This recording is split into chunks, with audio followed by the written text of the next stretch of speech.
Are you guys ready?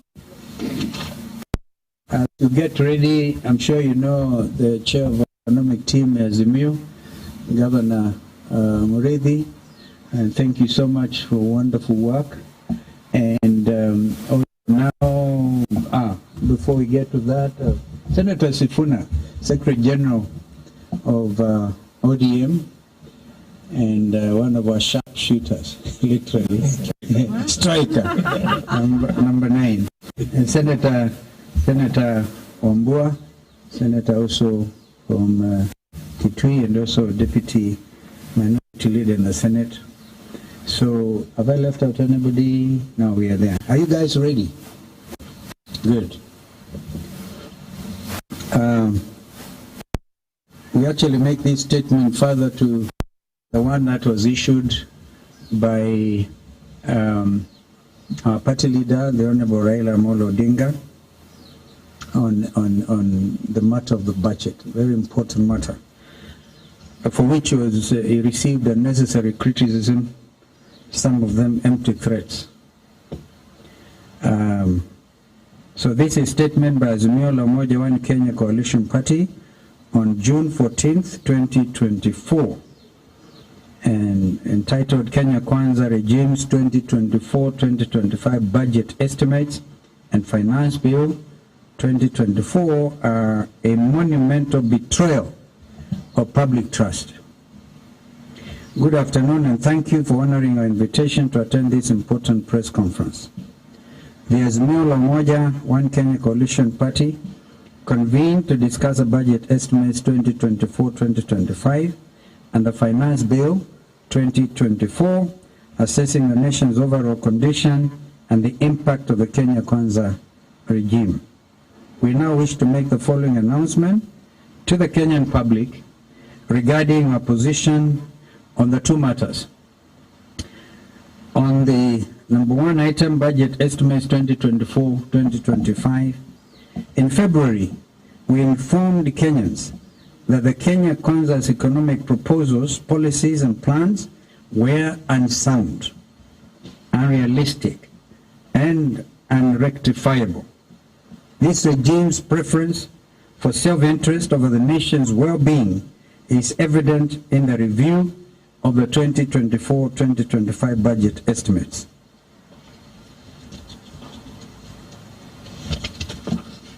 Indeed, the regime, with a contemptuous attitude towards the common Kenyan, has revealed its deep betrayal of the hustlers it claims to serve. The budgetary allocations do not promote economic growth, but betray Kenyans. This regime has concealed its true goals of maintaining an oppressive and equal system benefiting a select few elites under the illusion of progress. Kenya Kwanza's prioritization of selective shareholder financing or financial gain over the needs of Kenyan citizens is a shameful decision given the country's high living expenses, high poverty, and unemployment. Indeed, the regime's continued allocations to state departments and agencies that duplicate county functions exemplify a lack of concern for Kenyans' well-being. The budgetary process lacks transparency and accountability, indicating a government operating with impunity and disregard for consequences. Indeed, from the CSAs, PSAs to the chair of the House Budget Committee and the printed budget books, all have who or what should Kenyans believe. This is a continuation of KK's culture of duplicity and lies, to the point they have forgotten what lie they told Kenyans yesterday. The Kenya Kwanza regime's 2024-2025 budget, despite its lofty and imprecise private jets and transporting obscenely large delegations overseas in the name of benchmarking that they could not borrow or learn how these nation states have actually been reducing taxes to stimulate the economies and be able to create jobs, i.e., This is actually all of that benchmarking is short of puzzling. The headline in one of the UK papers, which is basically the elections are next month in the UK, and both the Conservatives and Labour are overdoing each other and showing which of the two formations will reduce taxes. And it is the opposite in our country. This, justly to please their Washington masters, is exemplified by the absence of genuine public consultation and supervision. And by Washington masters, of course, you also know that is where the Bretton Woods are actually based. Lest you think we are attacking any other regime, we are not.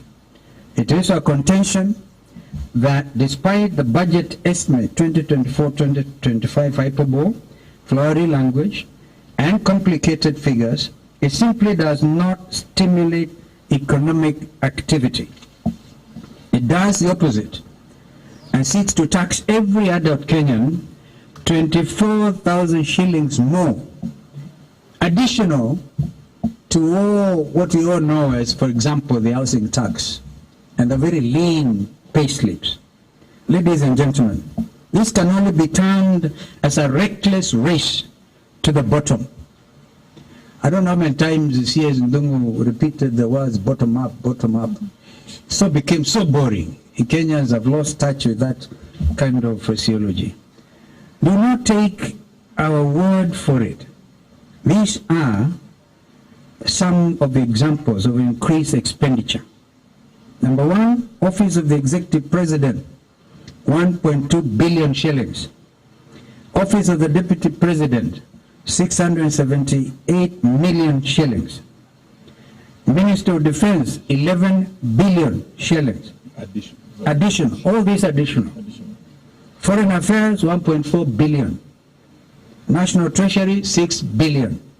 One wonders what the Treasury has to spend this money for. Minister of Transport, 1.3 billion. Minister of Cooperatives, 2 billion. This is a 23.6 billion increase in recurrent expenditure. This is a budgeted corruption in the name of tea, mandazi, and flowers. This is not development, but sheer eating. It's their time to eat, so they believe. Further, we highlight the following misplaced allocations. Number one, the National Treasury has 26 billion more in the name of development. Two, the State Department for Devolution has an increase of 2.6 billion in development expenditure. If this regime believes in the success of devolution, then these funds should form part of the equitable share to the county governments. Number three, the State Department of Housing has been allocated an additional 72 billion shillings. This is higher than that of 10 counties combined. What is the line item 1071 106600? Is it the sign of the beast? Some wonder. Strategic response. This is what it is. That particular line item is entitled Strategic Response to Public Initiatives. Strategic Response to Public Initiatives. That comes to 2.5 billion shillings. If that is not budgeted corruption, what is it? Who amongst you learned members of the media and even learned friends in the legal fraternity can tell us what the meaning of strategic response to public initiatives? We estimate 1 trillion shillings as budgeted corruption for the next financial year.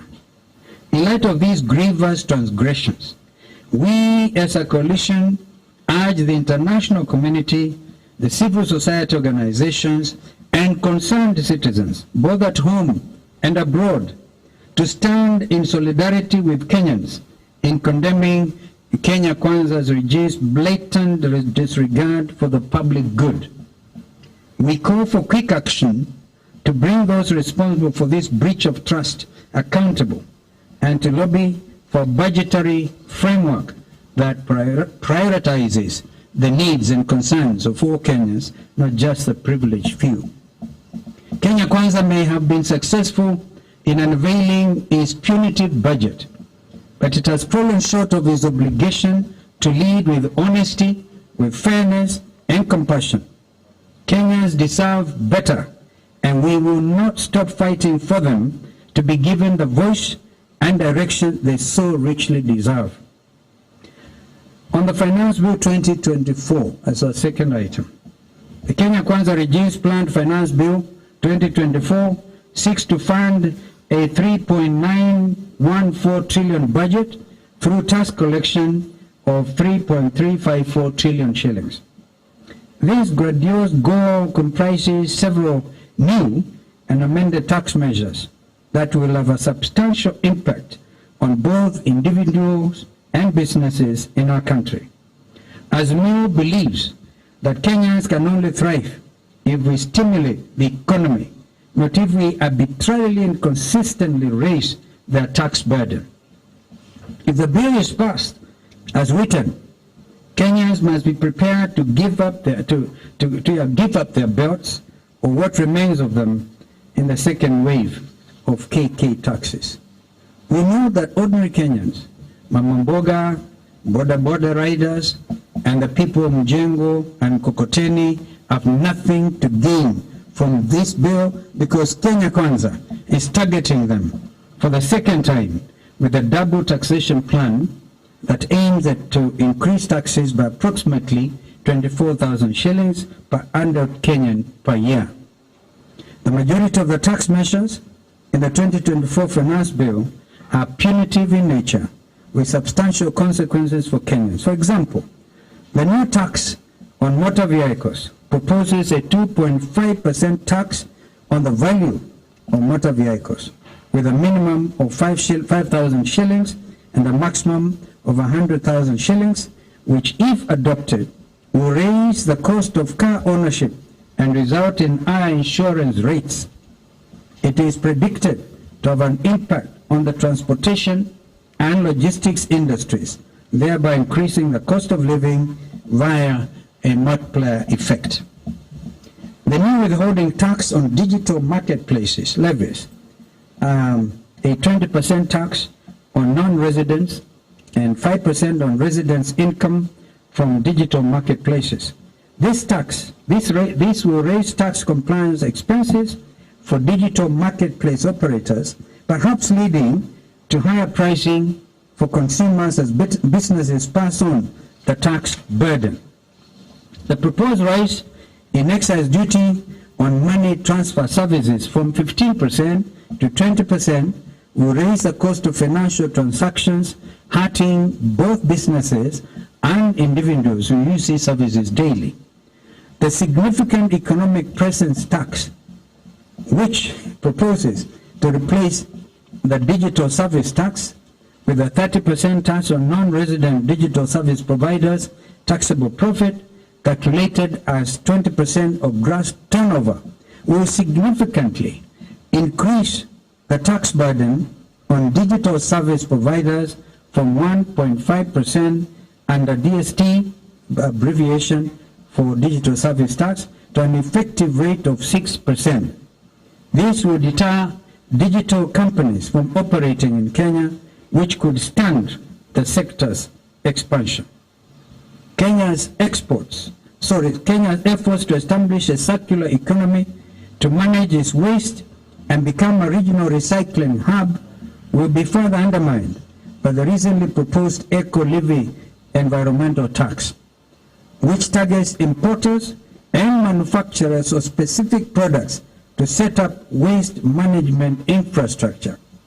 This new tax will duplicate the current levy mandated under Extended Producer Responsibility (EPR) scheme, and will also remove the incentive to increase investments in recycling waste products.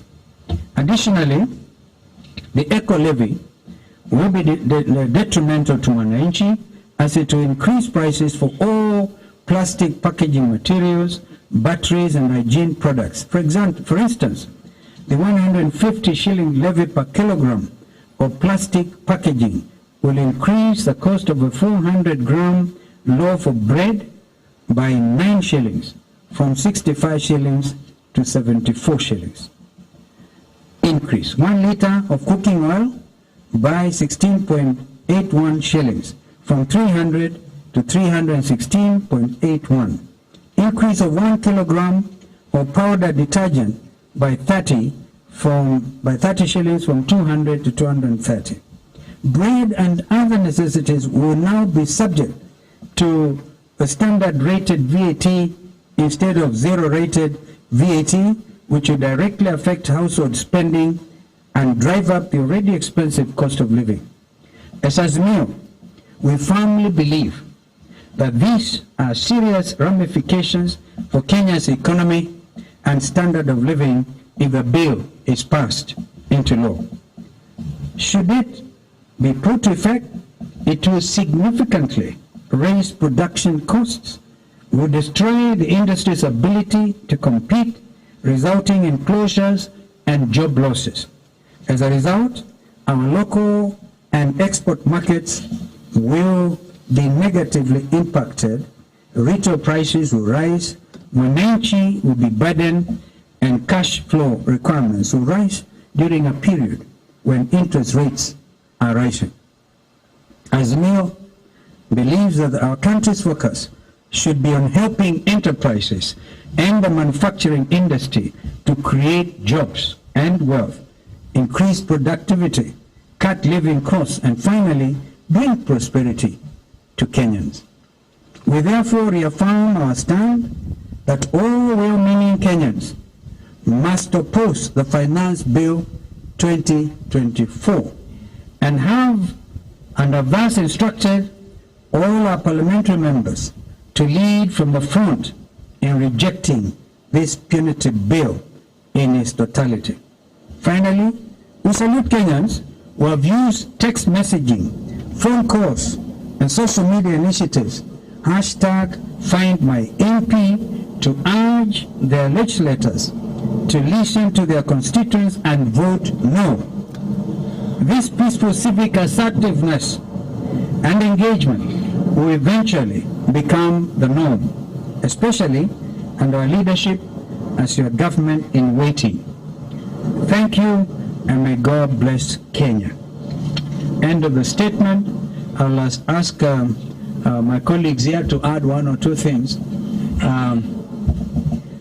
While I was away, there was some very interesting political developments. It was one-time wartime Prime Minister Churchill of the UK who said a week in politics is a very long time.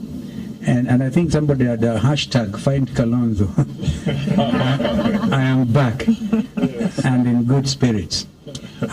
Maybe I can ask Yoni, because I want to also recognize the fact that the spokesperson for former President Uhuru Kenyatta issued a very, very, very clear statement on some of his budgeted corruption. Monies are budgeted for the office of retired president, retired deputy presidents, the vice presidents and premiers, and nothing seems to be happening in those offices. Ask yourselves, where does this money go? So it is now clear, and I think we can also ask my friends here, Eugene and Kioni and Safuna, if you are ready. No? Deritu, you are the author, or senator, any of the senators, to say something. Maybe I start with Kioni.